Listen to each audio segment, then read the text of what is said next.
ಕೇಳುಗರೆ, ಇಂದಿನ ಆರೋಗ್ಯ ಸಂಚಿಕೆ ಕಾರ್ಯಕ್ರಮದಲ್ಲಿ ವಿಶ್ವ ಮಲೇರಿಯಾ ದಿನದ ಸಂದರ್ಭದಲ್ಲಿ ಮಲೇರಿಯಾ ರೋಗ ಲಕ್ಷಣಗಳು, ಕಾರಣಗಳು, ಚಿಕಿತ್ಸೆ, ನಿಯಂತ್ರಣ ಹಾಗೂ ನಿರ್ಮೂಲನೆ ಕುರಿತು ಚಿತ್ರದುರ್ಗ ಜಿಲ್ಲಾಸ್ಪತ್ರೆಯ ತಜ್ಞ ವೈದ್ಯರಾದ ಡಾಕ್ಟರ್ ಬಿ ಸತೀಶ್ ಅವರೊಂದಿಗೆ ಸಂದರ್ಶನ.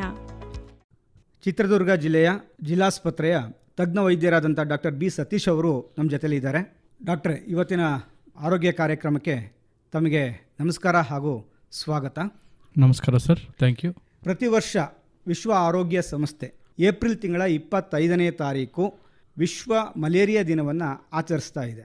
ಪ್ರತಿ ವರ್ಷ ಒಂದೊಂದು ಥೀಮನ್ನು, ವಿಷಯವನ್ನು ಅದು ಪ್ರತಿಪಾದನೆ ಮಾಡ್ತಲೇ ಬಂದಿದೆ. ಈ ವರ್ಷ ವರ್ಲ್ಡ್ ಹೆಲ್ತ್ ಆರ್ಗನೈಸೇಷನ್ ಯಾವ ಥೀಮನ್ನು ಈ ಮಲೇರಿಯಾಕ್ಕೆ ಸಂಬಂಧಪಟ್ಟಂತೆ ಇಟ್ಕೊಂಡಿದೆ? ಸರ್, ಈ ವರ್ಷ ವರ್ಲ್ಡ್ ಮಲೇರಿಯಾ ಡೇ ದಿನ ಬಂದುಬಿಟ್ಟು ನಮ್ಮ WHO ಅವರು ಈ ಒಂದು ಥೀಮನ್ನು ಫಿಕ್ಸ್ ಮಾಡಿದ್ದಾರೆ ಸರ್. ಈ ಧ್ಯೇಯ ಅಂದರೆ ಥೀಮ್ ಏನು ಅಂದರೆ ವರ್ಲ್ಡ್ ಮಲೇರಿಯಾ ಡೇದು ಮಲೇರಿಯಾ ಎಂಡ್ಸ್ ವಿತ್ ಅಸ್ ಅಂತ ಸರ್. ಅಂದರೆ ಈಗ ಮಲೇರಿಯಾ ನಮ್ಮಿಂದನೇ ನಿರ್ಮೂಲನೆಗೊಳ್ಳಬೇಕಾಗಿದೆ. ಹಾಗಾಗಿ ಅದರಲ್ಲಿ ಕೆಲವು ನಾವು ನಿಯಂತ್ರಿಸಬೇಕಾದಂಥ ಪದ್ಧತಿಗಳು ಮತ್ತು ಅದ್ರ ಬಗ್ಗೆ ನಮ್ಮಲ್ಲಿ ಇರುವಂಥ ನಂಬಿಕೆಗಳು ಮತ್ತು ಅದ್ರ ಬಗ್ಗೆ ಟ್ರೀಟ್ಮೆಂಟ್ ಯಾವ ರೀತಿಯಾಗಿ ನಾವು ಮಾಡಬೇಕಾಗುತ್ತೆ ಅನ್ನೋದ್ರ ಬಗ್ಗೆ ನಾವು ಮತ್ತೆ ವಿಚಾರಣೆಯನ್ನು ನಡೆಸಿ ಅದನ್ನು ನಾವು ಕಂಪ್ಲೀಟಾಗಿ ನಿರ್ಮೂಲನೆ ಮಾಡಬೇಕಾಗಿ ಅದನ್ನು ಒಂದು ಥೀಮ್ ಆಗಿ ತಗೊಂಡಿದ್ದಾರೆ ಸರ್. ಹಾಗಾದರೆ ಡಾಕ್ಟ್ರೆ, ಈಗ ಮುಖ್ಯವಾಗಿ ನಮ್ಮ ಕೇಳುಗರಿಗೆ ತಿಳಿಸ್ಬಿಡೋಣ, ಮಲೇರಿಯಾ ಅಂದರೆ ಏನು, ಮಲೇರಿಯಾ ಸಾಮಾನ್ಯವಾಗಿ ಎಲ್ಲೆಲ್ಲಿ ಕಂಡು ಬರುತ್ತೆ, ಇದು ಎಷ್ಟು ಅಪಾಯಕಾರಿ, ಹೇಗೆಲ್ಲ ಹರಡುತ್ತೆ ಅನ್ನೋದ್ರ ಬಗ್ಗೆ ಡಾಕ್ಟ್ರ. ಸರ್, ಈ ಮಲೇರಿಯಾ ಅನ್ನೋದೇನಿದೆ ಇದು ಒಂದು ಪ್ಯಾರಾಸೈಟ್ ಡಿಸೀಸ್ ಅಂತ ಕರಿತೀವಿ ಸರ್. ಅದೊಂದು ಸಣ್ಣ ವರ್ಮಿಂದ ಬರುತ್ತೆ ಸರ್. ಯೂಶ್ವಲಿ ಇದು ಮಸ್ಕಿಟೋಸ್ ಅಂದರೆ ಸೊಳ್ಳೆಗಳ ಮುಖಾಂತರ ಅಂದರೆ ಒಬ್ಬರಿಂದ ಒಬ್ಬರಿಗೆ ಹರಡುವಂಥ ರೋಗ ಸರ್. ಈಗ ನಾವು ಸೊಳ್ಳೆಗಳು ಯಾವ ರೀತಿಯಾಗಿ ಅಂದರೆ ಅದು ಹರಡುತ್ತೆ ಅಂದರೆ, ಈಗ ಒಂದು ಫೀಮೇಲ್ ಮಸ್ಕಿಟೋ ಇರುತ್ತೆ ಸರ್, ಅದಕ್ಕೊಂದು ಹೆಸರನ್ನು ಕೊಟ್ಟಿದ್ದಾರೆ ಇವರು, ಅನೋಫಿಲಸ್ ಅಂತ ಒಂದಿದೆ ಸರ್. ಅದು ಏನಾಗುತ್ತೆ, ಯಾವುದೇ ಒಂದು ಇನ್ಫೆಕ್ಟೆಡ್ ಅಂದರೆ ಯಾವುದೇ ಒಂದು ಮಲೇರಿಯಾ ರೋಗಿ ಇರುತ್ತಲ್ಲ ಸರ್, ಆ ರೋಗಿಯನ್ನು ಕಚ್ಚಿದಾಗ ರೋಗಾಣು ಅದರ ದೇಹದೊಳಕ್ಕೆ ಹೋಗಿ ಅಲ್ಲಿ ಅದು ಮಲ್ಟಿಪ್ಲೈ ಆಗುತ್ತೆ ಸರ್. ಮಲ್ಟಿಪ್ಲೈ ಆಗಿ ಅದು ಮತ್ತೊಬ್ಬ ವ್ಯಕ್ತಿಯನ್ನು ಕಚ್ಚಿದಾಗ ಆ ರೋಗಾಣು ಆ ವ್ಯಕ್ತಿಯ ಮೈಯೊಳಗೆ ಹೋಗಿ ಸ್ಪೊರಜಾಯಿಂಟ್ಸ್ ಅಂತ ರಿಲೀಸ್ ಮಾಡುತ್ತೆ ಸರ್. ಅದು ಆ ವ್ಯಕ್ತಿಯ ಲಿವರ್ ಒಳಗಡೆ ಹೋಗಿ ಆ ಲಿವರಲ್ಲಿ ಇನ್ಫೆಕ್ಷನನ್ನು ಕ್ರಿಯೇಟ್ ಮಾಡಿ ಅಲ್ಲಿ ಬೆಳವಣಿಗೆಯನ್ನು ಆಗುತ್ತೆ ಸರ್. ಅದನ್ನು ನಾವು ಇದು ಎಕ್ಸ್ಟ್ರಾ ಎರಿಥ್ರೋಟೈಟಿಕ್ ಸ್ಟೇಜ್ ಅಂತ ಕರಿತೀವಿ ಸರ್. ಅದಾದಮೇಲೆ ಅಲ್ಲಿಂದ ಅದು ಮೆಚೂರ್ ಆದಮೇಲೆ ಅದು ಬ್ಲಡ್ ಸ್ಟ್ರೀಮ್ಗೆ ಅದು ತನ್ನ ರೋಗಾಣುಗಳನ್ನು ರಿಲೀಸ್ ಮಾಡುತ್ತೆ ಸರ್. ಅದನ್ನು ನಾವು ಮಿರೋಜಾಯ್ಡ್ಸ್ ಅಂತ ಕರಿತೀವಿ. ಅದು ಹೋಗಿ ನಮ್ಮ ರಕ್ತದಲ್ಲಿರುವಂಥ ಕೆಂಪು ರಕ್ತ ಕಣಗಳು RBCs ಅಂತ ಏನು ಕರಿತೀವಿ ಅದನ್ನು ಹೋಗಿ ಇನ್ಫೆಕ್ಟ್ ಮಾಡುತ್ತೆ ಸರ್. ಅದು ಇನ್ಫೆಕ್ಟ್ ಮಾಡಿ ಅದನ್ನು RBCsನ ಕಂಪ್ಲೀಟಾಗಿ ತಿಂದಾಕಿ ಅದು ಅಲ್ಲಿಂದ ಮತ್ತೆ ಬ್ಲಡ್ ಸ್ಟ್ರೀಮ್ಗೆ ರಿಲೀಸ್ ಆಗುತ್ತೆ. ಆ ಬ್ಲಡ್ ಸ್ಟ್ರೀಮ್ಗೆ ರಿಲೀಸ್ ಆದಾಗ ಮತ್ತೆ ಅದನ್ನು ನಾವು ಎರಿಥ್ರೋಸೈಟಿಕ್ ಸ್ಟೇಜ್ ಅಂತ ಕರಿತೀವಿ. ಅದರಿಂದ ಮತ್ತೆ ಯಾವುದಾದ್ರೂ ಬೇರೆ ಸೊಳ್ಳೆ ಏನಾದರೂ ಬಂದು ಅದು ಕಚ್ಚಿದಾಗ ಅದು ಆ ಸೊಳ್ಳೆಯ ಒಳಗಡೆ ಹೋಗುತ್ತೆ ಸರ್. ಹಿಂಗಾಗಿ ಇದು ಒಬ್ಬ ವ್ಯಕ್ತಿಯಿಂದ ಇನ್ನೊಬ್ಬ ವ್ಯಕ್ತಿ ಮುಖಾಂತರ ಸೊಳ್ಳೆಯ ಮುಖಾಂತರ ಟ್ರಾನ್ಸ್ಫರ್ ಆಗೋಂಥ ರೋಗ ಸರ್. ಹಾಗಾಗಿ ಇದನ್ನು ಸಾಂಕ್ರಾಮಿಕ ರೋಗ ಅಂತ ಹೇಳಿ ಕೂಡ ಕರೀತಾರೆ ಡಾಕ್ಟ್ರೆ. ಹೌದು ಸರ್, ಸಾಂಕ್ರಾಮಿಕ ರೋಗ ಅಂತಲೂ ಕರಿಬೋದು ಸರ್. ಯಾಕೆಂದರೆ ಇದರಲ್ಲಿ ನಾವು ಯೂಶ್ವಲಿ ಸರ್ 4-5 ಥರವಾದ ರೋಗಾಣುಗಳಿಂದ ನಾವು ಪ್ಲಾಸ್ಮೋಡಿಯಂ ಪ್ಯಾರಾಸೈಟ್ ಕ್ರಿಯೇಟ್ ಮಾಡುತ್ತೆ ಸರ್. ಮೋಸ್ಟ್ ಕಾಮನ್ ಆಗಿ ಅದರಲ್ಲಿ ಪ್ಲಾಸ್ಮೋಡಿಯಂ ಫಾಲ್ಸಿಪಾರಮ್ ಅಂತ ಒಂದಿದೆ sir, plasmodium vivax, plasmodium ovale, plasmodium malariae ಮತ್ತು ಪ್ಲಾಸ್ಮೋಡಿಯಂ ನೌಲೇಸಿ ಅಂತ ಕರಿತೀವಿ. ಅಂದ್ರೆ ಮಲೇರಿಯಾ ಒಂದೇ ರೀತಿನಲ್ಲಿ ಇರೋದಿಲ್ಲ, ಅದು ವಿಭಿನ್ನ ರೀತಿಯಲ್ಲಿ ಕೂಡ ಕಾಣಿಸ್ಕೊಳ್ಳೋದಕ್ಕೆ ಸಾಧ್ಯತೆ ಇರುತ್ತೆ. ಅದಕ್ಕೆ ಕಾರಣ ಆಗುವಂಥದ್ದು ಈ ಮಸ್ಕಿಟೋದ ಪ್ಯಾರಾಸೈಟ್ ಅಂತ ಕರಿತೀವಿ. ಪ್ಯಾರಾಸೈಟ್ ಈ ಪ್ಯಾರಾಸೈಟ್ ನಿಂದ ಈ ರೀತಿಯ ವಿಭಿನ್ನ ಮಾದರಿಯ ಮಲೇರಿಯಾದ ಜ್ವರಗಳು ಕಾಣಿಸ್ಕೊಳ್ಳೋದಕ್ಕೆ ಸಾಧ್ಯತೆ ಇರುತ್ತೆ. ಇದು ಎಷ್ಟು ಅಪಾಯಕಾರಿ ಅಂತ ಹೇಳ್ತೀರಾ ಡಾಕ್ಟ್ರೆ? ಸರ್, ಈ ಮಲೇರಿಯಾ ಅನ್ನೋದು ನಾವು ಅರ್ಲಿ ಸ್ಟೇಜಸ್ಸಲ್ಲಿ ನಾವು ಅದನ್ನ ಬೇಗ ಕಂಡುಕೊಂಡು ಟ್ರೀಟ್ಮೆಂಟ್ ತಗೊಂಡ್ಲಿಲ್ಲ ಅಂದರೆ ಅದು ಭಾಳ ಸಿವಿಯಾರಿಟಿ ಸ್ಟೇಜಸ್ಗೆ ಹೋಗುತ್ತೆ ಸರ್. ಈಗ ನಾವು ಅರ್ಲಿ ಸ್ಟೇಜಸ್ಸಲ್ಲಿ ನೋಡೋದಾದರೆ, ಈಗ ಯಾವುದೇ ಒಂದು ವ್ಯಕ್ತಿಗೆ ಅದು ಸೊಳ್ಳೆ ಕಚ್ಚಿದ ತಕ್ಷಣ ಅದು ರೋಗ ಲಕ್ಷಣಗಳನ್ನು ಪ್ರೊಡ್ಯೂಸ್ ಮಾಡುತ್ತೆ ಸರ್. ಹೌದು ಡಾಕ್ಟ್ರೆ. ಈಗ ಪ್ರಮುಖವಾಗಿ ಇನ್ನೊಂದು ವಿಚಾರ, ಕರ್ನಾಟಕದ ಮಟ್ಟಿಗೆ ಮಲೇರಿಯಾ ಪರಿಸ್ಥಿತಿ ಹೇಗಿದೆ ಡಾಕ್ಟ್ರೆ? ಸರ್, ನಮ್ಮ ಕರ್ನಾಟಕದಲ್ಲಿ ನಾವು ಹೇಳೋದಾದರೆ, ನಾವು ಬೇರೆ ಪ್ರದೇಶಗಳನ್ನು ಕಂಪೇರ್ ಮಾಡಿದಾಗ ನಮ್ಮ ಕರ್ನಾಟಕದಲ್ಲಿ ಆಗಿರ್ಬೋದು ಮತ್ತು ಮೇಯ್ನ್ಲಿ ನಮ್ಮ ಚಿತ್ರದುರ್ಗದಲ್ಲಿ ನಾವು ಮಾತಾಡೋದಾದರೆ ಅದರ ಪ್ರಮಾಣ ಸ್ವಲ್ಪ ಭಾಳ ಕಮ್ಮಿ ಇದೆ ಸರ್. ಈಗ ನಾವು ನಮ್ಮ ಲೆಕ್ಕಾಂಶಗಳನ್ನು ನೋಡೋದಾದರೆ ಹೋದ ವರ್ಷ 2024 ನಮ್ಮಲ್ಲಿ 2 ಕೇಸ್ ಮಾತ್ರ ಡಿಟೆಕ್ಟ್ ಆಗಿದೆ ಸರ್ ಚಿತ್ರದುರ್ಗದಲ್ಲಿ. ಮತ್ತು ಅದರ ಹಿಂದ್ಗಡೆ ಬಂದ್ಬಿಟ್ಟು 2023 1 ಕೇಸ್ ಡಿಟೆಕ್ಟ್ ಆಗಿದೆ ಸರ್. 2025 ಈಗ ಜನವರಿಯಿಂದ ಈ ತಿಂಗಳವರೆಗೂ ಈಗ ಸದ್ಯದ ಮಟ್ಟಿಗೆ ಯಾವುದೇ ಕೇಸ್ ಡಿಟೆಕ್ಟ್ ಆಗಿಲ್ಲ ಸರ್. ಹಾಗಾದ್ರೆ ಕರ್ನಾಟಕದ ಇತರ ಜಿಲ್ಲೆಗಳಿಗೆ ಸಂಬಂಧಿಸಿದಂತೆ ಜೊತೆ ನಾವು ಹೋಲಿಕೆ ಮಾಡೋದಾದ್ರೆ ಅದರ ಅಂಕಿಅಂಶಗಳು ಏನಾದ್ರು ಲಭ್ಯ ಆಗುತ್ತಾ ಡಾಕ್ಟರ್? ಸರ್ ಅಂದ್ರೆ ಈಗ ನಾವು ಬೇರೆ ಇದಕ್ಕೆ ಕಂಪೇರ್ ಮಾಡೋದಾದ್ರೆ ನಮ್ಮ ಚಿತ್ರದುರ್ಗದಲ್ಲಿ ಅದರ ಪ್ರಮಾಣ ಸ್ವಲ್ಪ ಕಮ್ಮಿ ಇದೆ ಸರ್. ಹಾಗಾದ್ರೆ ನಮ್ಮ ಕರ್ನಾಟಕದ ಯಾವ ಜಿಲ್ಲೆಗಳಲ್ಲಿ ಇದು ಹೆಚ್ಚಿಗೆ ಕಾಣಿಸ್ಕೊಳುತ್ತೆ ಅಂತ ಹೇಳ್ತೀರಾ ಡಾಕ್ಟರ್? ಸರ್ ಈಗ ನಾವು ಹೇಳೋದಾದ್ರೆ ಈಗ ಹೆಚ್ಚು ಉಷ್ಣತೆ ಇರುವಂಥ ಪ್ರದೇಶಗಳು ಮತ್ತೆ ಹೆಚ್ಚು ಮಳೆ ಬರುವಂಥ ಪ್ರದೇಶಗಳೇನು ನಾವು ಮಲೆನಾಡು ಪ್ರದೇಶಗಳಂತ ಏನು ಕರಿತೀವಲ್ಲ ಸರ್, ಈಗ ಶಿವಮೊಗ್ಗ ಆಗಿರ್ಬೋದು, ಬೇರೆ ಬೇರೆ ಮಲೆನಾಡು, ಚಿಕ್ಕಮಗಳೂರು, ಹಾಸನ್, ಆ ಪ್ರದೇಶಗಳಲ್ಲಿ ಈ ಮಲೇರಿಯಾ ಪ್ರಮಾಣ ಏನಿದೆ ಜಾಸ್ತಿ ಇದೆ ಸರ್. ಯಾಕಂದ್ರೆ ಆ ಸೊಳ್ಳೆ ಏನಿದೆಯಲ್ಲ ಸರ್, ಅದು ಅದರ ಸ್ವಭಾವ ನಾವು ಮಾತಾಡೋದಾದ್ರೆ ಅದು ಮೇನ್ಲಿ ಅದು ವಾಸಿಸುವಂಥ ಪ್ರದೇಶ ಏನಿದೆ ಅದು ಯೂಶಲಿ ಅಲ್ಲೇ ಇರುತ್ತೆ ಸರ್. ಅದು ಎಲ್ಲಿ ಉಷ್ಣತೆ ಕಮ್ಮಿ ಇರೋಂಥವು ಮತ್ತು ಅತಿ ಉಷ್ಣತೆ ಕಮ್ಮಿ ಇರೋಂಥ ಪ್ರದೇಶಗಳಲ್ಲೇ ಇರುತ್ತೆ ಸರ್. ಹಂಗಾಗಿ ನಾವು ಅಲ್ಲೇ ಶಿವಮೊಗ್ಗ ಆಗಿರ್ಬೋದು, ಈಗ ರೀಸೆಂಟಾಗಿ ಶಿವಮೊಗ್ಗದಲ್ಲಿ ಒಂದು ಕೇಸ್ ಡಿಟೆಕ್ಟ್ ಆಗಿದೆ ಅಂತ ಸರ್. ಸೊ ಹಂಗಾಗಿ ಆ ಪ್ರದೇಶಗಳಲ್ಲಿ ನಾವು ಹೆಚ್ಚು ಪ್ರಮಾಣವಾಗಿ ನಾವು ಮಲೇರಿಯಾನ ನಾವು ನೋಡ್ಬೋದು ಸರ್. ಅಂದರೆ ನಾವು ಕರ್ನಾಟಕದಲ್ಲಿ ಮಲೇರಿಯಾ ಕಂಟ್ರೋಲಿಗೆ ಬಂದಿದೆ, ನಿಯಂತ್ರಣಕ್ಕೆ ಬಂದಿದೆ ಅನ್ನುವಂಥ ವಿಚಾರ ತುಂಬ ಸಂತೋಷದ ಸಂಗತಿ ಡಾಕ್ಟ್ರೆ. ಹಾಗೆಯೇ ಈ ಮಲೇರಿಯಾ ರೋಗಕ್ಕೆ ಕಾರಣಗಳು ಏನು ಅಂತ ಹೇಳ್ತೀರಿ ಡಾಕ್ಟ್ರೆ? ಸರ್ ಈ ಮಲೇರಿಯಾ ರೋಗಕ್ಕೆ ನಾವು ಕಾರಣಗಳನ್ನು ನಾವು ಮಾತಾಡಿದಾಗ ಸರ್ ಯೂಶ್ವಲಿ ಇದೇನಾಗುತ್ತಂದರೆ ಈ ಮಾನವ ನಿರ್ಮಿತವಾದಂಥ ಇವೇನಿರ್ತಾವಲ್ಲ ಸರ್, ಈ ವಾಟರ್ ರಿಸೋರ್ಸಸ್ ಅಂತ ನಾವೇನು ಕರಿತೀವಿ, ಏನಾಗಿರ್ಬೋದು ಭಾಳ ದಿನಗಳಿಂದ ಒಂದೇ ಸ್ಥಳದಲ್ಲಿ ನೀರು ಶೇಖರಣೆ ಆಗಿರ್ತಾವಲ್ಲ ಸರ್. ಈಗ ಮನೆ ಅಕ್ಕಪಕ್ಕ ಯಾವುದೋ ಚರಂಡಿಗಳಾಗಿರ್ಬೋದು, ಇಂಪ್ರಾಪರ್ ಡ್ರೈನೇಜ್ ಇಂದ ಶೇಖರಣೆ ಆಗಿರುವಂಥ ನೀರು, ಕೊಳಚೆ ನೀರು, ಮಳೆ ನೀರು ಪ್ರದೇಶಗಳಾಗಿರ್ಬೋದು, ಹಳ್ಳ ಆಗಿರ್ಬೋದು, ಕೊಳ್ಳ ಆಗಿರ್ಬೋದು, ಅಥವಾ ಭಾಳ ದಿನಗಳಿಂದ ಒಂದು ಯಾವುದೋ ಒಂದು ಇದರಲ್ಲಿ ನೀರು ತುಂಬಿ ಇಟ್ಟು ಅದನ್ನು ಹಂಗೆ ಶೇಖರಣೆ ಮಾಡಿರೋಂಥ ಇದಾಗಿರ್ಬೋದು ಸರ್.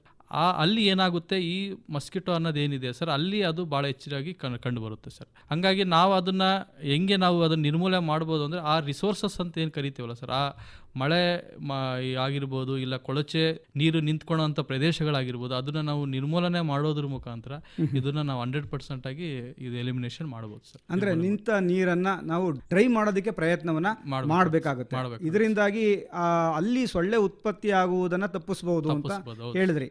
ಮತ್ತು ನೀವು ಹೇಳ್ತಾ ಇದ್ರಿ ಡಾಕ್ಟ್ರೆ, ಈ ಸಾಮಾನ್ಯವಾಗಿ ಸೊಳ್ಳೆ ಅನ್ನುವಂಥದ್ರಲ್ಲಿ ಪ್ರಮುಖವಾಗಿ ಎಲ್ಲ ಸೊಳ್ಳೆಗಳು ಕೂಡ ಮಲೇರಿಯಾವನ್ನು ಹರಡೋದಿಲ್ಲ. ಮಲೇರಿಯಾ ಅನ್ನುವಂಥದ್ದು ಅನಾಫಿಲಿಸ್ ಅನ್ನುವಂಥ ಹೆಣ್ಣು ಸೊಳ್ಳೆಯಿಂದ ಬರುತ್ತೆ ಅಂತಲೂ ಕೂಡ ಹೇಳಿದ್ರಿ ಡಾಕ್ಟ್ರೆ.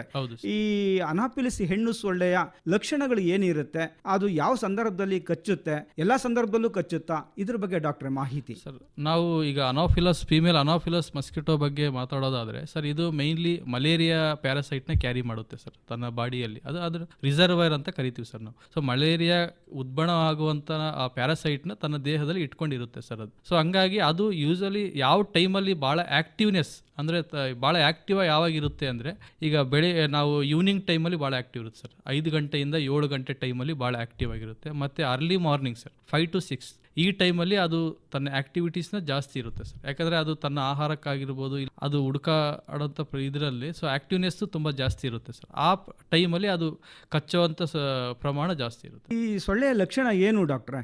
ಸರ್ ಈ ಸೊಳ್ಳೆಯ ಲಕ್ಷಣ ನಾವು ಹೇಳೋದಾದರೆ ಸರ್, ಈಗ ಕಂಪೇರ್ ಟು ಬೇರೆ ನಾವು ಡೆಂಗ್ಯೂ ಬಗ್ಗೆ ಹೇಳೋದಾದರೆ ಸರ್, ಈಗ ಡೆಂಗ್ಯೂ ಅನ್ನೋದು ಏಡಿಸ್ ಇದರಿಂದ ಬರುತ್ತೆ ಸರ್. ಹಂಗೆ ಕಂಪೇರ್ ಮಾಡಿದ್ರೆ ಇದು ಭಾಳ ಎತ್ತರವಾಗಿ ಆರಲ್ಲ ಸರ್, ಮತ್ತು ಭಾಳ ದೂರದ ಇದಕ್ಕೂ ಆರಲ್ಲ ಸರ್.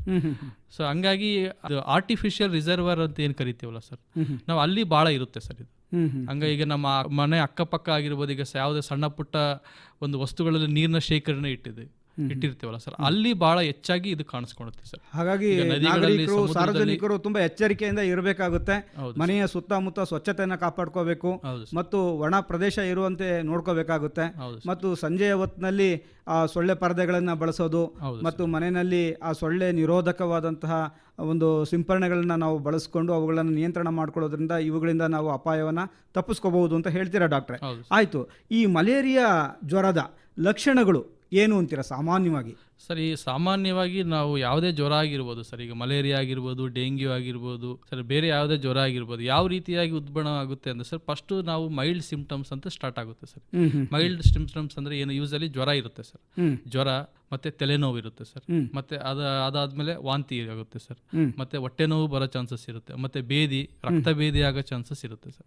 ಈಗ ನಾವು ಜ್ವರದಲ್ಲಿ ನಾವು ಕಂಪೇರ್ ಮಾಡಿದ್ರೆ, ಈಗ ಬೇರೆ ಜ್ವರಕ್ಕೂ ಮಲೇರಿಯಾದಿಂದ ಬರೋ ಜ್ವರಕ್ಕೂ ನಾವು ಯಾವ ರೀತಿಯಾಗಿ ಅದನ್ನ ವ್ಯತ್ಯಾಸ ಹೆಂಗೆ ನಾವು ಕಂಡುಹಿಡಿಯೋದಾದ್ರೆ, ಈ ಮಲೇರಿಯಾ ಜ್ವರದ್ದು ಒಂದು ಕ್ಯಾರೆಕ್ಟರಿಸ್ಟಿಕ್ ಫ್ಯೂಚರ್ ಅಂತ ಕರಿತೀವಿ ಸರ್.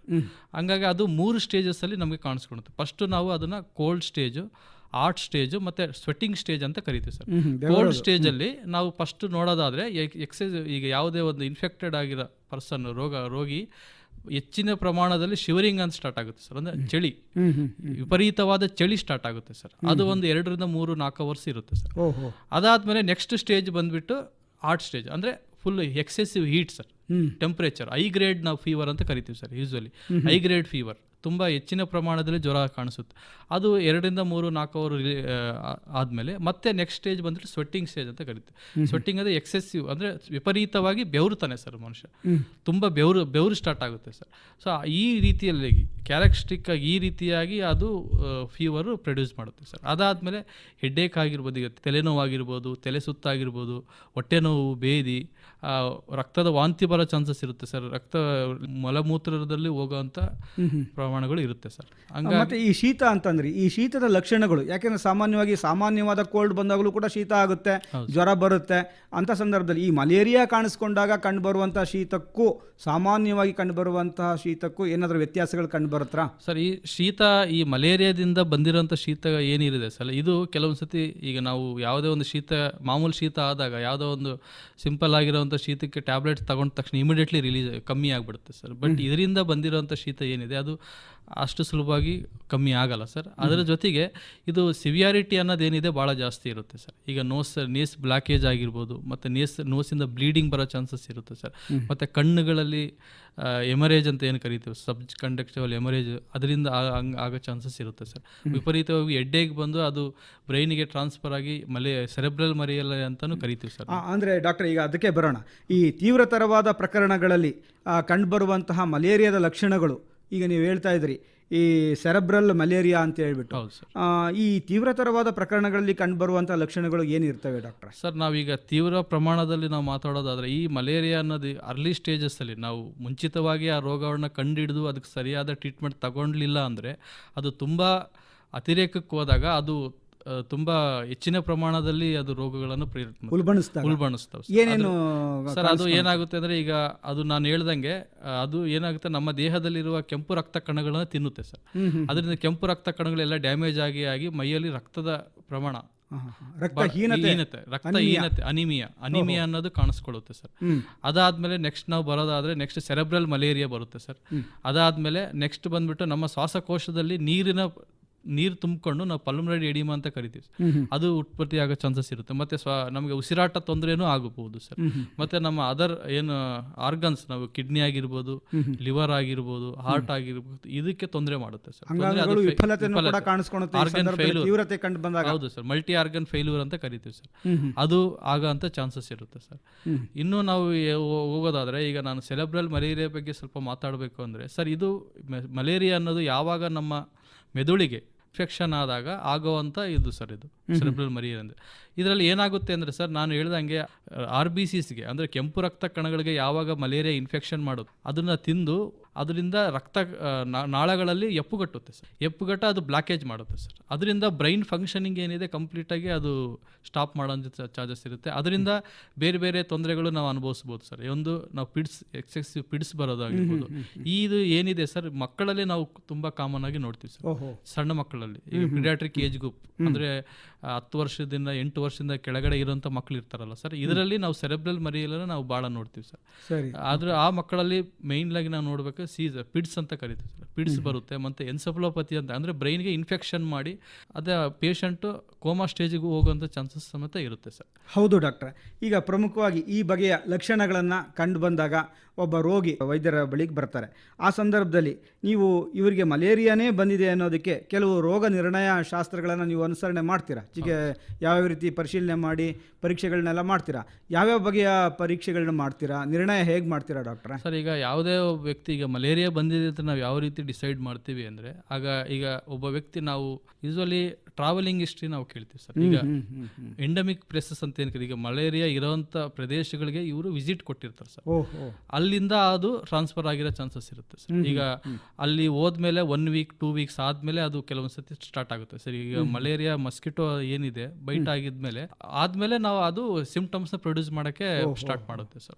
ಸಾಮಾನ್ಯವಾಗಿ ಕನಿಷ್ಠ ಎಷ್ಟು ದಿನಗಳು, ಗರಿಷ್ಠ ಎಷ್ಟು ದಿನಗಳವರೆಗೂ ಕೂಡ ಅದು ಕಾಣಿಸ್ಕೊಳ್ಳೋ ಸಾಧ್ಯತೆ ಇರುತ್ತೆ ಡಾಕ್ಟರ್? ಸರ್, ಅದು ಗರಿಷ್ಠ ಅಂತ ನಾವು ಯೋಚನೆ ಮಾಡೋದಾದ್ರೆ ತಿಂಗಳುಗಟ್ಟಲೆನೂ ಬರೋ ಚಾನ್ಸಸ್ ಇದೆ. ಯಾಕಂದ್ರೆ ಅಂದರೆ ಅದರಲ್ಲಿ ಒಂದು ಹಿಪ್ನೋಜಾಯ್ಡ್ ಸ್ಟೇಜ್ ಅಂತ ಬರುತ್ತೆ ಸರ್.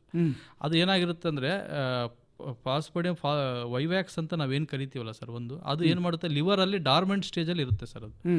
ಹಂಗಾಗಿ ಅದು ಯಾವಾಗ ಅದಕ್ಕೆ ಅದರ ಎನ್ವೈರನ್ಮೆಂಟ್ ಫೇವರ್ ಆಗುತ್ತಾ ಅದು ಮತ್ತೆ ಬ್ಲಡ್ಡಲ್ಲಿ ಕಾಣಿಸ್ಕೊಳ್ಳೋಂಥ ಚಾನ್ಸಸ್ ಇರುತ್ತೆ. ಈಗ 1 ಮಂತ್ ಆಗಿರ್ಬೋದು, 2 ಮಂತ್ಸ್, ಇಯರ್ಸ್ ಆದ್ಮೇಲೂ ಕೆಲವೊಂದು ಸತಿ ಅದು ಮತ್ತೆ ಬ್ಲಡ್ಗೆ ರಿಲೀಸ್ ಮಾಡಿ ತನ್ನ ರೋಗ ಲಕ್ಷಣಗಳನ್ನು ಪ್ರೊಡ್ಯೂಸ್. ಹೌದು ಡಾಕ್ಟರ್, ಈಗ ಹೇಗೆ ಇದನ್ನ ಪರೀಕ್ಷೆ ಮಾಡಿ ಇವರಿಗೆ ಮಲೇರಿಯಾ ಬಂದಿದೆ ಅಂತಲೇ ನೀವು ನಿರ್ಧಾರ ಮಾಡ್ತೀರಾ ಸರ್? ಈಗ ಯಾವ್ಯಾವ ವ್ಯಕ್ತಿ ಈಗ ಎಂಡಮಿಕ್ ಪ್ಲೇಸಸ್ಸಲ್ಲಿ ಟ್ರಾವೆಲಿಂಗ್ ಮಾಡಿದ ಹಿಸ್ಟ್ರಿ ಇರ್ಬೋದು, ಅದಾದಮೇಲೆ ನೆಕ್ಸ್ಟ್ ನಾವು ಬರೋದಾದರೆ ಈಗ ಆ ವ್ಯಕ್ತಿ ಈಗ ಫೀವರು, ಹೆಡ್ಡೇಕು, ವಾಮಿಟಿಂಗ್ ಇವೆಲ್ಲ ಕಂಪ್ಲೇಂಟ್ಸ್ ಇರುತ್ತಲ್ಲ ಸರ್, ಆ ವ್ಯಕ್ತಿಯ ರಕ್ತದಲ್ಲಿ ನಾವು ಟೆಸ್ಟ್ ಮಾಡಬೇಕಾಗುತ್ತೆ ಸರ್. ಅದನ್ನು ಸ್ಮಿಯರ್ ಅಂತ ಮಾಡ್ತೀವಿ ಸರ್. ಥಿಕ್ ಸ್ಮಿಯರ್ ಮತ್ತು ತಿನ್ ಸ್ಮಿಯರ್ ಅಂತ ಮಾಡ್ತೀವಿ ಸರ್. ಈಗ ನಾವು ಆ ಥಿಕ್ ಸ್ಮಿಯರ್, ತಿನ್ ಸ್ಮಿಯರ್ ಯಾಕೆ ಮಾಡ್ತೀವಿ ಅಂದರೆ ಸರ್, ಅದು ಪ್ಯಾರಾಸೈಟ್ನ ಕಂಡುಹಿಡಿತೀವಿ ಸರ್. ಮತ್ತು ಅದು ಯಾವ ಟೈಪ್ ಆಫ್ ಪ್ಯಾರಾಸೈಟ್ ಅಂತ ಕಂಡುಹಿಡಿಯೋಕ್ಕೆ ನಾವು ಥಿಕ್ ಸ್ಮಿಯರನ್ನು ಇದು ಮಾಡ್ತೀವಿ. ಅದನ್ನು ನೋಡಿ ಅದನ್ನು ಐಡೆಂಟಿಫೈ ಮಾಡಿ ಅದಕ್ಕೆ ತಕ್ಕಂತೆ ನಾವು ಟ್ರೀಟ್ಮೆಂಟ್ನ ಕೊಡ್ಬೋದು ಸರ್. ಇದೇನಿದೆ ಸರ್ ಈ ಮೆಥಡ್, ಇದು ಪ್ರತಿಯೊಂದು ಗೌರ್ಮೆಂಟ್ ಹಾಸ್ಪಿಟಲ್ ಸಮೇತ ಅವೈಲೇಬಲ್ ಇದೆ. ಪ್ರಾಥಮಿಕ ಆರೋಗ್ಯ ಕೇಂದ್ರಗಳಲ್ಲಿ, ಸಮುದಾಯ ಆರೋಗ್ಯ ಕೇಂದ್ರಗಳಲ್ಲಿ, ಜಿಲ್ಲಾಸ್ಪತ್ರೆಗಳಲ್ಲಿ ಲಭ್ಯ ಇದೆ ಸರ್. ಈವನ್ ಫೆರಿಫೆರಿಯಲ್ಲಿ ನಾವು ಯೋಚನೆ ಮಾಡಿದ್ರೆ ಈವನ್ ಆಶಾ ಕಾರ್ಯಕರ್ತರು ಸಮೇತ ಇದ್ರ ಬಗ್ಗೆ ಟ್ರೈನಿಂಗ್ ಆಗಿದೆ ಸರ್. ಅವರು ಪ್ರಿಪೇರ್ ಮಾಡಿ ಅವರು ಮಾಡೋಂಥ ಟ್ರೀಟ್ಮೆಂಟ್ ಕೊಡಬಹುದು ಸರ್. ಅವರು ಡಯಾಗ್ನೋಸ್ ಮಾಡಬಹುದು ಸರ್ ಪ್ರಾಥಮಿಕ ಹಂತದಲ್ಲಿ. ಹೌದು, ನಾವು ಡಿಸ್ಟ್ರಿಕ್ಟ್ ಹಾಸ್ಪಿಟಲ್ ಲೆವೆಲ್ ವರೆಗೂ ಸಮೇತ ಅದು ಈ ಟೆಸ್ಟ್ ಲಭ್ಯವಿದೆ ಸರ್. ಅದಾದ್ಮೇಲೆ ನಾವು ಬಂದು ನೋಡೋದಾದ್ರೆ ರ್ಯಾಪಿಡ್ ಡಯಾಗ್ನೋಸ್ಟಿಕ್ ಟೆಸ್ಟ್ ಅಥವಾ ರ್ಯಾಪಿಡ್ ಡಯಾಗ್ನೋಸ್ಟಿಕ್ ಕಿಟ್ಸ್ ಅಂತ ನಮಗಿದೆ ಸರ್. ಅದ್ರ ಮುಖಾಂತರವಾಗಿಯೂ ನಾವು ಐಡೆಂಟಿಫೈ ಮಾಡಿ ಅದನ್ನ ಮಲೇರಿಯಾನ ನಾವು ಟ್ರೀಟ್ಮೆಂಟ್ ಕೊಡ್ಬೋದು ಸರ್. ಅಂದ್ರೆ ಮಲೇರಿಯಾ ಅಪಾಯಕಾರಿ ಆಗಿದ್ರೂ ಕೂಡ ಇದಕ್ಕೆ ಟ್ರೀಟ್ಮೆಂಟ್ ಇದೆ. ಹೌದು ಸರ್, ಸಕಾಲಕ್ಕೆ ತೋರಿಸ್ಕೊಂಡ್ರೆ ಸುಧಾರಣೆ ಮಾಡ್ಕೋಬಹುದು ಡಾಕ್ಟ್ರೆ. ಹೌದು. ನಂತರ ಈ ಮಲೇರಿಯಾದ ತೀವ್ರತೆ ಸಾಮಾನ್ಯವಾಗಿ ಯಾರಲ್ಲಿ ಹೆಚ್ಚಾಗಿರುತ್ತೆ ಡಾಕ್ಟ್ರೆ, ಯಾಕೆ ಸರ್? ಈ ಮಲೇರಿಯಾ ಅನ್ನೋದೇನಿದೆ ಈಗ ಕೆಲವೊಂದು ಇದರಲ್ಲಿ ಜನಗಳಲ್ಲಿ ಭಾಳ ತುಂಬ ಹೆಚ್ಚಾಗಿ ನಾವು ಕಾಣ್ಬೋದು ಸರ್. ಮೇಯ್ನಾಗಿ ನಾವು ಏನು ನೋಡೋದಾದ್ರೆ ಈಗ ರೋಗ ನಿರೋಧಕ ಶಕ್ತಿ ತುಂಬ ಕಮ್ಮಿ ಇರುತ್ತಲ್ಲ ಸರ್, ಆ ವ್ಯಕ್ತಿಗಳಲ್ಲಿ ಅಂದರೆ ಸಿವಿಯಾರಿಟಿಯಾಗಿ ಭಾಳ ಇನ್ಫೆಕ್ಷನ್ ಆಗುತ್ತೆ ಸರ್.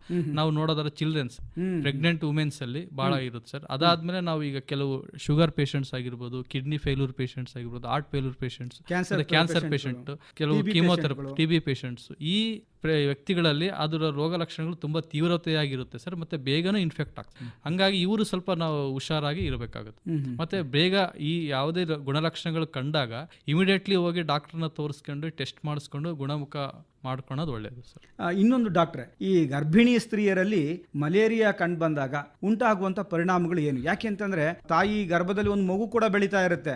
ನೀವು ಕೊಡುವಂತ ಈ ಟ್ರೀಟ್ಮೆಂಟ್ ನ ಮಾತ್ರೆಗಳ ಒಂದು ಪರಿಣಾಮ ತುಂಬಾ ತೀವ್ರವಾಗಿರುತ್ತೆ. ಅಂತ ಸಂದರ್ಭಗಳಲ್ಲಿ ಗರ್ಭಿಣಿ ಸ್ತ್ರೀಯರಿಗೆ ನೀವು ಯಾವ ರೀತಿ ಟ್ರೀಟ್ಮೆಂಟ್ ಕೊಡ್ತೀರಾ ಮತ್ತು ಅವರಲ್ಲಿ ಆಗುವಂತ ಈ ಪರಿಣಾಮಗಳು ಏನು ಅನ್ನೋದ್ರ ಬಗ್ಗೆ ಡಾಕ್ಟರ್? ಸರ್, ಈಗ ಪ್ರೆಗ್ನೆನ್ಸಿ ವುಮೆನ್ಸ್ ಅಲ್ಲಿ ನಾವು ಮಲೇರಿಯಾ ನೋಡೋದಾದ್ರೆ, ಈ ಪ್ರೆಗ್ನೆನ್ಸಿ ಇರೋರಿಗೆ ಮಲೇರಿಯಾ ಇನ್ಫೆಕ್ಷನ್ ಬಂದ್ರೆ ಕೆಲವೊಂದು ಟೈಮ್ ತುಂಬಾ ಸಿವಿಯಾರಿಟಿಯಾಗಿ ಇನ್ಫೆಕ್ಷನ್ ಮಾಡುತ್ತೆ ಸರ್.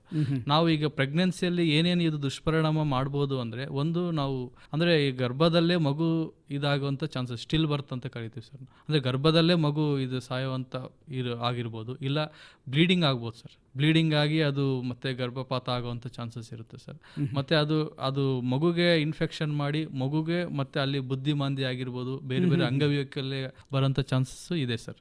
ಹಂಗಾಗಿ ಈ ಹೆಣ್ಮಕ್ಳು ಮೈನ್ಸಿ ಪ್ರೆಗ್ನೆನ್ಸಿ ವುಮೆನ್ಸ್ ಅಲ್ಲಿ ಏನಾದರೂ ಮಲೇರಿಯಾ ಕಾಣಿಸ್ಕೊಂಡಾಗ ಅದು ಇಮಿಡಿಯೇಟ್ಲಿ ನಾವು ಟ್ರೀಟ್ಮೆಂಟ್ ಮಾಡಿ ಅದನ್ನು ಇಮಿಡಿಯೇಟ್ಲಿ ತೋರಿಸ್ಕೊಳ್ಳೋದು ತುಂಬ ಒಳ್ಳೆಯದು ಸರ್. ಈಗ ನಾವು ಸ್ಟಿಲ್ ಬರ್ತ್ ಆಗಿರ್ಬೋದು, ಮತ್ತು ಬೇರೆ ಬೇರೆ ತೊಂದರೆಗಳೀಗ ಪೋಸ್ಟ್ ಪಾರ್ಟಮ್ ಎಮರೇಜ್ ಅಂತ ಕರಿತೀವಿ, ಮತ್ತು ಬ್ಲೀಡಿಂಗ್ ಅಂತ ಕರಿತೀವಿ ಸರ್. ಇವೆಲ್ಲ ಆಗೋ ಚಾನ್ಸಸ್ ತುಂಬ ಇರುತ್ತೆ ಸರ್. ಅದಕ್ಕೆ ಟ್ರೀಟ್ಮೆಂಟ್ ಇದೆ ಸರ್. ಈಗ ನಾವು ಅಂದರೆ ಈ ಪ್ರೆಗ್ನೆನ್ಸಿಯಲ್ಲಿ ನಾವು ಟ್ರೀಟ್ಮೆಂಟ್ ನೋಡೋದಾದರೆ, ನಾವು ಈಗ ಸಾಮಾನ್ಯ ವ್ಯಕ್ತಿಗಳಲ್ಲಿ ಕೊಡೋ ಟ್ರೀಟ್ಮೆಂಟ್ಗೂ ಪ್ರೆಗ್ನೆನ್ಸಿಯಲ್ಲಿ ಸ್ವಲ್ಪ ಡಿಫ್ರೆನ್ಸ್ ಇರುತ್ತೆ ಸರ್. ಯಾಕಂದರೆ ನಾವು ಮಲೇರಿಯಾ ಡ್ರಗ್ಸು ಪ್ರೆಗ್ನೆನ್ಸಿಯಲ್ಲಿ ಕೊಡೋಕ್ಕಾಗಲ್ಲ ಸರ್. ಯಾಕಂದರೆ ಅದರಿಂದ ಅಡ್ವರ್ಸ್ ಎಫೆಕ್ಟ್ ಆಗುತ್ತೆ ಸರ್, ದುಷ್ಪರಿಣಾಮಗಳು. ಹಾಗಾಗಿ ಪ್ರೆಗ್ನೆನ್ಸಿಗೆ ಅಂತಲೇ ಸಪ್ರೇಟ್ ಡ್ರಗ್ಸನ್ನು ಕೊಡಬೇಕಾಗುತ್ತೆ ಸರ್. ಹಾಗಾಗಿ ಅದನ್ನು ನಾವು ಪ್ರೆಗ್ನೆನ್ಸಿಯಲ್ಲಿ ಇದ್ದಾಗ ಆದಷ್ಟು ಬೇಗ ಡಾಕ್ಟರ್ನ ತೋರಿಸ್ಕೊಂಡು ಆ ಟ್ರೀಟ್ಮೆಂಟ್ ತೊಗೊಂಡ್ರೆ ಮುಂದೆ ಆಗೋವಂಥ ಏನು ಪರಿಣಾಮಗಳಿದಾವೆ ಅದನ್ನು ನಾವು ತಡೆಗಟ್ಟಬಹುದು ಸರ್. ಮಗುಗಾಗಿರ್ಬೋದು ಮತ್ತು ತಾಯಿಗೂ ಆಗಿರ್ಬೋದು ಸರ್. ಹೌದು ಡಾಕ್ಟ್ರೆ, ಹಾಗಾದ್ರೂ ಕೂಡ ಈ ಮಲೇರಿಯಾವನ್ನು ನಿಯಂತ್ರಿಸುವ ಬಗೆ ಹೇಗೆ, ಇದನ್ನು ಸಂಪೂರ್ಣವಾಗಿ ಮಾನವ ಸಮುದಾಯದಿಂದ ನಿರ್ಮೂಲನೆ ಮಾಡೋದು ಹೇಗೆ ಅನ್ನೋದ್ರ ಬಗ್ಗೆ ಡಾಕ್ಟ್ರೆ? ಸರ್, ಈ ನಿರ್ಮೂಲನೆ ಬಗ್ಗೆ ನಾವು ಮಾತಾಡೋದಾದರೆ, ನಾವು ಮೈನಾಗಿ ನಾವು ಪರ್ಸ್ನಲ್ ಮೆಜರ್ಸ್ ಅಂತ ನಾವೇನು ಕರಿತೀವಲ್ಲ ಸರ್, ಅದನ್ನು ನಾವು ಪಾಲಿಸ್ಬೇಕಾಗುತ್ತೆ ಸರ್. ನಮ್ಮ ವೈಯಕ್ತಿಕವಾಗಿ ನಾವು ಅದನ್ನು ತಡೆಗಟ್ಟಬಹುದು ಸರ್. ಫಸ್ಟ್ ನಾವು ನೋಡೋದಾದರೆ ಇನ್ಸೆಕ್ಟ್ ರಿಪ್ಲೆಂಟ್ಸ್ ಅಂತ ಕರಿತೀವಿ. ಅಂದರೆ ಈಗ ಸೊಳ್ಳೆ ಹರಡದಂತೆ ಕೆಲವು ಕೆಮಿಕಲ್ಸ್ ಎಲ್ಲ ಬಂದಿದ್ದಾವೆ ಸರ್, ಅದನ್ನು ನಾವು ಹಚ್ಕೊಳ್ಳೋ ಮುಖಾಂತರ ಸೊಳ್ಳೆ ಕಚ್ಚಿದಂಗೆ ನಾವು ಪ್ರಿವೆಂಟ್ ಮಾಡ್ಬೋದು. ನೆಕ್ಸ್ಟ್ ನಾವು ನೋಡೋದಾದರೆ ಮಸ್ಕಿಟೋ ನೆಟ್ಸ್, ಸೊಳ್ಳೆ ಪರದೆ, ಪರದೆ ಆಗಿರ್ಬೋದು ಸರ್, ಸೊಳ್ಳೆ ಪರದೆ ಅಲ್ಲ ಈಗ ದಿನನಿತ್ಯದಲ್ಲಿ ನಾವು ಮಲಗಬೇಕಾದ್ರೆ ಹಳ್ಳಿಗಾಡು ಪ್ರದೇಶಗಳಲ್ಲಿ ಆಗಿರ್ಬೋದು, ಇಲ್ಲ ನಮ್ಮ ಮನೆಗಳಾಗಿರ್ಬೋದು, ಸಿಂಪಲ್ ಮಸ್ಕಿಟೋ ನೆಟ್ಸ್ನ ನಾವು ಯೂಸ್ ಮಾಡೋ ಮುಖಾಂತರ ನಾವು ಮಲೇರಿಯಾ ಬರದಂಗೆ ತಡೆಗಟ್ಟು. ನೆಕ್ಸ್ಟ್ ನೋಡಿದ್ರೆ ಮಸ್ಕಿಟೋ ಕಾಯಿಲ್ಸ್ ಬಹಳ ಕಾಮನ್ ಆಗಿ ಯೂಸ್ ಮಾಡ್ತಾ ಇದ್ರು ಸರ್. ಸೊಳ್ಳೆ ಕಾಯಿಲ್ ಅಂತ ಕರಿತೀವಿ, ಬತ್ತಿ. ಅದನ್ನ ಹಚ್ಚಿ ಸಿಂಪಲ್ ಆಗಿ ಅದನ್ನ ಹಚ್ಚಿದ್ರೆ ಅದರಿಂದ ಹೊಗೆ ಬರ್ತಾ ಇತ್ತು, ಅದರಿಂದ ನಿರೋಧಕ ಶಕ್ತಿಯಾಗಿ ಕೆಲಸ ಮಾಡೋದು, ಸೊಳ್ಳೆಗಳು ದೂರ ಸರಿತವೆ ಅನ್ನುವಂಥದ್ದು. ಅದಾದ್ಮೇಲೆ ನೆಕ್ಸ್ಟ್ ಸ್ಪ್ರೇ ಇದೆ ಸರ್. ಅಂದ್ರೆ ಈಗ ಹೆಚ್ಚು ಸೊಳ್ಳೆ ಇರೋಂಥ ಪ್ರದೇಶದಲ್ಲಿ ಸ್ಪ್ರೇ ಮಾಡ್ತಾರೆ ಸರ್, ಏರೋಸಾಲ್ ಸ್ಪ್ರೇ ಅಂತ ಕರೀತೀವಿ. ಅದನ್ನ ಸ್ಪ್ರೇ ಮಾಡೋದ್ರ ಮುಖಾಂತರ ಅಲ್ಲಿ ಸೊಳ್ಳೆಗಳು ಹರಡದಂತೆ ಕುತ್ಕೊಳ್ಳದಂತೆ ಮಾಡೋದ್ರ ಮುಖಾಂತರ ನಾವು ತಡೆಗಟ್ಟಬಹುದು ಸರ್. ನೆಕ್ಸ್ಟ್ ಬಂದ್ಬಿಟ್ಟು ಪ್ರೊಟೆಕ್ಟಿವ್ ಕ್ಲಾತಿಂಗ್. ಹಾಗಾಗಿ ನಾವು ಮೈ ತುಂಬ ಪ್ರೊಟೆಕ್ಟಿವ್ ಕ್ಲಾತಿಂಗ್ ಅಂದ್ರೆ ಮೈ ತುಂಬ ಬಟ್ಟೆ ಹಾಕೊಂಡು ಮಲಗಿದ್ರೆ ನಾವು ಅದರಿಂದ ಮಲೇರಿಯಾ ಬರೋವಂಥದ್ದನ್ನ ನಾವು ಪ್ರಿವೆಂಟ್ ಮಾಡ್ಬೋದು ಸರ್. ಈಗ ಮಲೇರಿಯಾ ಡಿಟೆಕ್ಟ್ ಆಗಿದೆ ಅಂದ ತಕ್ಷಣ ನಮ್ಮವರು ಹೆಲ್ತ್ ವರ್ಕರ್ಸ್ ಏನು ಮಾಡ್ತಾರೆ, ಫೀಲ್ಡ್ ವಿಸಿಟ್ ಅಂತ ಮಾಡ್ತಾರೆ ಸರ್. ಆ ಪ್ಲೇಸ್ಗೆ ಹೋಗಿ ಆ ವ್ಯಕ್ತಿ ವಾಸ ಮಾಡುವಂಥ ಪ್ರದೇಶನ ನಾವು ಪರಿಶೀಲಿಸಿ ಮನೆ ಅಕ್ಕಪಕ್ಕ ಇರೋವಂಥ ರಿಸರ್ವರ್ ನಾವೇನು ಕರಿತೀವಿ ಅದನ್ನೆಲ್ಲ ನಾವು ತೆಗೆದಾಕ್ತೀವಿ ಸರ್, ನಿರ್ಮೂಲನೆ ಮಾಡ್ತೀವಿ. ಮತ್ತು ಅಲ್ಲಿ ಸ್ಪ್ರೇ ಮಾಡ್ತೀವಿ ಸರ್, ಫೋಕಲ್ ಸ್ಪ್ರೇ ಅಂತ ಕರಿತೀವಿ ಸರ್. ಡಾಕ್ಟ್ರೇ, ಇನ್ನು ಮಲೇರಿಯಾ ರೋಗ ಬಂದಾಗ ನೀವು ಯಾವ ಬಗೆಯ ಟ್ರೀಟ್ಮೆಂಟನ್ನು ಕೊಡ್ತೀರಾ ರೋಗಿಗಳಿಗೆ ಅನ್ನುವಂಥದ್ದು? ಮೆಡಿಕೇಷನ್ಸ್ ನಾವೇನು ಹೇಳ್ಬೋದು ಸರ್. ಈಗ ಮಲೇರಿಯಾ ಟ್ರೀಟ್ಮೆಂಟ್ ಮಾಡೋಕ್ಕೆ ಬೇರೆ ಬೇರೆ ರೀತಿಯಲ್ಲಿ ಮೆಡಿಕೇಷನ್ಸ್ ಇದಾವೆ ಸರ್. ನಾವು ಹಳೆ ಇದರಲ್ಲಿ ನೋಡೋದಾದರೆ ಈಗ ಕ್ಲೋರೋಕಿನ್ ಅಂತ ನಾವು ಯೂಸ್ ಮಾಡ್ತಿದ್ವಿ ಸರ್ ಮೋಸ್ಟ್ ಕಾಮನ್ ಆಗಿ. ಅದು ಈಗ ಏನಾಗಿದೆ, ರೆಸಿಸ್ಟೆನ್ಸ್ ಆಗಿದೆ ಸರ್. ಅದಕ್ಕೆ ಅದು ಮಲೇರಿಯಾ ಪ್ಯಾರಾಸೈಟು ರೆಸ್ಪಾಂಡ್ ಮಾಡ್ತಾ ಇಲ್ಲ ಸರ್ ಟ್ರೀಟ್ಮೆಂಟ್ಗೆ. ಹಂಗಾಗಿ ರೆಸಿಸ್ಟೆನ್ಸ್ ಆಗಿರೋದ್ರಿಂದ ನಾವು ಬೇರೆ ಡ್ರಗ್ಸನ್ನು ನಾವು ಯೂಸ್ ಮಾಡ್ತೀವಿ ಸರ್. ಅದರಲ್ಲಿ ನಾವು ನೋಡೋದಾದರೆ ಒಂದು ACT ಅಂತ ಕರಿತೀವಿ ಸರ್, ಆರ್ಟಿಸಿನೇಟ್ ಕಾಂಬಿನೇಷನ್ ಥೆರಪಿ. ಸೊ ಅದನ್ನು ನಾವು ಯೂಸ್ ಮಾಡ್ತಾ ಇದ್ದೀವಿ ಸರ್. ಅದಾದಮೇಲೆ ನಾವು ಈ ಪ್ರೊಮ್ಯಾಕ್ವಿನ್ ಅಂತಿದೆ ಸರ್, ಪ್ರೊಮ್ಯಾಕ್ವಿನ್ ಅದು ಯೂಸ್ ಮಾಡ್ತಾ ಇದ್ದೀವಿ ಸರ್. ರ್ಯಾಡಿಕಲ್ ಟ್ರೀಟ್ಮೆಂಟ್ಗೆ ಯೂಸ್ ಆಗುತ್ತೆ ಸರ್. ಅದಾದಮೇಲೆ ನಾವು ಪ್ರೆಗ್ನೆನ್ಸಿಯಲ್ಲಿ ನಾವು ನೋಡೋದಾದರೆ ಬೇರೆ ಬೇರೆ ಡ್ರಗ್ಸ್ ಇದಾವೆ ಸರ್. ಒಂದು ಕ್ವಿನಿನ್ ಅಂತಿದೆ, ಅದನ್ನು ಯೂಸ್ ಮಾಡ್ತೀವಿ. ಮತ್ತು ಕ್ಲಿಂಡಾಮೈಸಿನ್ ಅಂತಿದೆ ಸರ್, ಅದು ಯೂಸ್ ಮಾಡ್ತೀವಿ. ಮತ್ತು ಕೀಮೋಪ್ರೊಫೈಲಾಕ್ಸಿಸ್ ಅಂತ ಈಗ ಯಾವುದೇ ಒಬ್ಬ ವ್ಯಕ್ತಿ ಎಂಡಮಿಕ್ ಪ್ಲೇಸಸ್ಗೆ ಹೋಗ್ತಾನೆ ಸರ್, ಮಲೇರಿಯಾ ಹೆಚ್ಚು ಇರೋಂಥ ಪ್ರದೇಶಗಳಿಗೆ ಟ್ರಾವೆಲ್ ಮಾಡಿದಾಗ ನಾವು ಅದಕ್ಕೆ ಅವ್ರಿಗೆ ಕೀಮೋಪ್ರೊಫೈಲಾಕ್ಸಿಸ್ ಅಂದರೆ ಈಗ ಅದು ಮಲೇರಿಯಾ ಬರದೇ ಇರಲಿ ಅಂತ ಕೆಲವು ಡ್ರಗ್ಸನ್ನು ನಾವು ಕೊಡ್ತೀವಿ ಸರ್, ಮುಂಚಿತವಾಗಿ ಕೊಡಬೇಕಾಗುತ್ತೆ ಸರ್. ಈಗ ಹೋಗೋಕ್ಕಿಂತ ಮುಂಚೆ 1 ವೀಕ್, ಹೋಗಾದ್ಮೇಲೆ 3 ವೀಕ್ಸ್, ಹಿಂಗೆ ನಾವು ಅದನ್ನು ಮುಂಚೆಯಿಂದನೇ ಸ್ಟಾರ್ಟ್ ಮಾಡ್ತೀವಿ ಸರ್. ಅಂದರೆ ಮಲೇರಿಯಾ ಬರದೇ ಇದ್ದಂಗೆ ಮುಂಚೆ ಕೊಡೋಂಥ ಟ್ರೀಟ್ಮೆಂಟ್ ಸರ್, ಅದನ್ನು ನಾವು ಕೀಮೋಪ್ರೊಫೈಲಾಕ್ಸಿಸ್ ಅಂತ ಕರಿತೀವಿ. ಅದರಲ್ಲೂ ನಾವು ಕೆಲವು ಡ್ರಗ್ಸನ್ನು ನಾವು ಕೊಡ್ತೀವಿ ಸರ್. ಇನ್ನು ಮಕ್ಕಳಿಗೆ ಸಂಬಂಧಿಸಿದಂತೆ ಈ ಮಲೇರಿಯಾ ನಿಯಂತ್ರಣ ಮಾಡೋದಕ್ಕೆ ಅಥವಾ ಮಲೇರಿಯಾ ಅವ್ರಿಗೆ ಬರದಲೇ ಇರೋದಕ್ಕೆ ಏನಾದರೂ ವ್ಯಾಕ್ಸಿನೇಷನ್ಸ್ ಇದೆಯಾ? ಹೌದು ಸರ್, ವ್ಯಾಕ್ಸಿನ್ ಇದೆ ಸರ್. ನಮ್ಮಲ್ಲಿ ಕಾಮನ್ ಆಗಿ ನಾವು ಈಗ 2 ನೋಡ್ತೀವಿ ಸರ್. ಒಂದು ಬಂದುಬಿಟ್ಟು ಮಾಸ್ಕ್ವಿರೆಕ್ಸ್ ಅಂತಿದೆ ಸರ್, ಅದು RTS SA-A S01 ಇದೊಂದಿದೆ ಸರ್. ಇದು ಮೇಯ್ನಾಗಿ ನಾವು ಪ್ಲಾಸ್ಮೋಡಿಯಂ ಫಾಲ್ಸಿಪಾರಮ್ ಅಂತ ಏನು ಕರಿತೀವಿ ಅದು ಬರೆದಿದ್ದಂಗೆ ತಡೆಗಟ್ಟುತ್ತೆ ಸರ್. ಅದಾದಮೇಲೆ ನೆಕ್ಸ್ಟ್ ಬಂದುಬಿಟ್ಟು ಮ್ಯಾಟ್ರಿಕ್ಸ್ M ಅಂತಿದೆ ಸರ್. ಮ್ಯಾಟ್ರಿಕ್ಸ್ M ಅದು RS21 ಅಂತ ಬರುತ್ತೆ ಸರ್, ಅದೊಂದಿದೆ ಸರ್ ವ್ಯಾಕ್ಸಿನ್ನು. ಮೇಯ್ನಾಗಿ ಈ 2 ವ್ಯಾಕ್ಸಿನ್ನು ನಮ್ಮ ಮಾರ್ಕೆಟಲ್ಲಿ ಅವೈಲಬಲ್ ಇದೆ ಸರ್. FDA ಅಪ್ರೂವ್ಡ್ ಸಮೇತ ಆಗಿದೆ ಸರ್ WHO ಇಂದ. ಇದನ್ನು ನಾವು ಕಾಮನ್ ಆಗಿ ಮಕ್ಕಳಲ್ಲೇ ಆಗಿರ್ಬೋದು, ಅಡಲ್ಟ್ಸಲ್ಲಿ ಆಗಿರ್ಬೋದು ಯೂಸ್ ಮಾಡಿ. ಅವರ ಜೀವಿತಾವಧಿನಲ್ಲಿ ಒಂದು ಸಾರಿ ಕೊಡುವಂಥ ವ್ಯಾಕ್ಸಿನೇಷನ್ನ ಅಥವಾ ಹೇಗೆ ಡಾಕ್ಟ್ರಾ ಇದು? ಸರ್ ಇದು ಯೂಸಲಿ 1 ಟೈಮನ್ನು ನಾವು ಕೊಡ್ತೀವಿ ಸರ್. ಅಂದರೆ 4 ಡೋಸಸ್ಸು 5 ಮಂತ್ಸ್ ಇದರಿಂದ ಸ್ಟಾರ್ಟ್ ಮಾಡ್ತೀವಿ ಸರ್. 4 ಡೋಸಸ್ನ ಕೊಡಬೇಕಾಗುತ್ತೆ ಸರ್. ಈಗ ನಾವು ಇದು ನೋಡೋದಾದರೆ ಮಸ್ಕ್ಯುರೆಕ್ಸ್ ಅಂತಿದೆಯಲ್ಲ ಸರ್, ಅದನ್ನು ನಾವು 5 ಡೋಸಸ್ ಕೊಡಬೇಕು ಸರ್. ಅದನ್ನು starting from the 5th month of age ಅದನ್ನು ಕೊಡ್ತೀವಿ ಸರ್. ಈಗ ಮ್ಯಾಟ್ರಿಕ್ಸ್ M ಬಂದುಬಿಟ್ಟು ಇದನ್ನು 3 ಡೋಸಸ್ ಇದರಲ್ಲಿ ಕೊಡ್ತೀವಿ ಸರ್. ಅದಾದಮೇಲೆ ಮತ್ತೆ ಬೂಸ್ಟರ್ ಡೋಸ್ನೂ ಕೊಡಬೇಕಾಗುತ್ತೆ ಸರ್ 1 ಇಯರ್ ಆದಮೇಲೆ. ಡಾಕ್ಟ್ರೇ, ವಿಶ್ವ ಆರೋಗ್ಯ ದಿನದ ಸಂದರ್ಭದಲ್ಲಿ ತಾವು ಆಕಾಶವಾಣಿಗೆ ಬಂದು ಸಾಕಷ್ಟು ಮಾಹಿತಿಯನ್ನು ಒದಗಿಸಿಕೊಟ್ಟಿದ್ದೀರಿ. ತಮಗೆ ನಮ್ಮ ಎಲ್ಲ ಕೇಳುಗರ ಪರವಾಗಿ ಧನ್ಯವಾದಗಳು. ನಮಸ್ಕಾರ ಸರ್, ಥ್ಯಾಂಕ್ ಯು. ಇದುವರೆಗೂ ವಿಶ್ವ ಮಲೇರಿಯಾ ದಿನದ ಸಂದರ್ಭದಲ್ಲಿ ಮಲೇರಿಯಾ ರೋಗ ಲಕ್ಷಣಗಳು, ಕಾರಣಗಳು, ಚಿಕಿತ್ಸೆ, ನಿಯಂತ್ರಣ ಹಾಗೂ ನಿರ್ಮೂಲನೆ ಕುರಿತು ಚಿತ್ರದುರ್ಗ ಜಿಲ್ಲಾಸ್ಪತ್ರೆಯ ತಜ್ಞ ವೈದ್ಯರಾದ ಡಾಕ್ಟರ್ ಬಿ ಸತೀಶ್ ಅವರೊಂದಿಗಿನ ಸಂದರ್ಶನ ಕೇಳಿದಿರಿ. ಸಂದರ್ಶಕರು ಶಿವಪ್ರಕಾಶ DR.